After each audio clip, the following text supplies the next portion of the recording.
Getting a good job, climbing the corporate ladder, buying a nice home, growing a successful business, and making financial decisions are incredibly difficult feats for the majority of Black people today.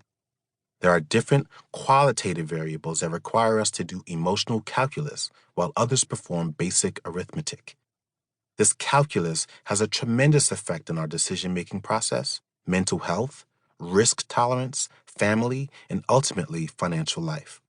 For instance, many of us are all too familiar with having to choose between investing for our own future and giving back to support our parents in their later years, or having to choose between responding to a child's developmental needs, nurturing a broken marriage, and our own self-care to keep the family afloat.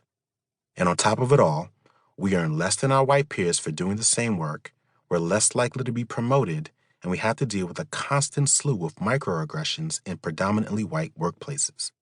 This is why so much of the standard financial and career advice falls on deaf ears. It doesn't acknowledge the other factors that play a huge role in how so many of us earn money. In this audiobook, we promise not to hide from those touchy subjects. Rather, we'll face them head-on and incorporate them into our advice. Just as if you were preparing to climb one of the world's most difficult mountains, we will equip you with guides, alternative routes, resources, and a community of cheerleaders.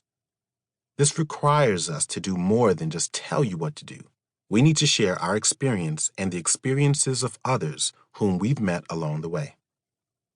Our journey started on opposite sides of the tracks, with one of us being raised in an upper-middle-class household while the other was raised on the edge of poverty.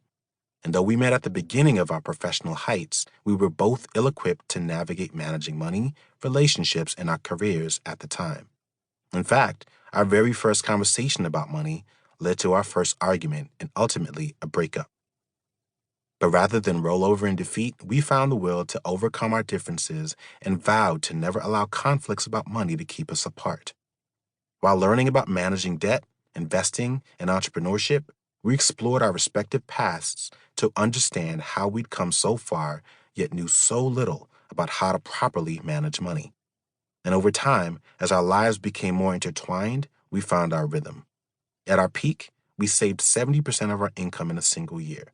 We owned a cash-flowing rental property that was appreciating handsomely in market value, and we completely renovated our primary home in preparation for it becoming our second rental.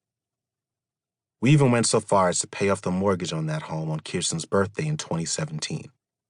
Altogether, between 2013 and 2018, we paid off $200,000 in debt.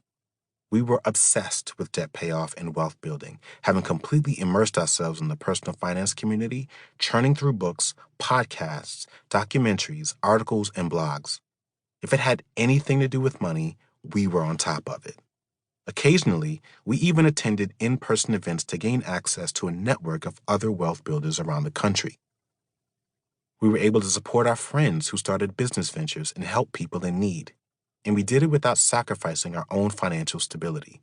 We were living the Black American dream, but we were incredibly naive. We assumed everybody knew about this stuff. And if they didn't, all we had to do was flip them an email and they'd follow through. But after repeated attempts, we realized we needed to take a different approach. Instead of introducing an exhaustive list of new ideas, we needed to meet people where they were. Instead of boring a hole into their heads, we needed to build a path into their hearts. We needed to respect the cultural taboo of talking about money, not trample all over it. So we started sharing stories about our own experiences managing life, paying off debt, transitioning careers, and investing on our blog. Over the years, this blossomed into a podcast and a video series, Money on the Table, where we hosted friends over a delicious meal while tackling a financial topic.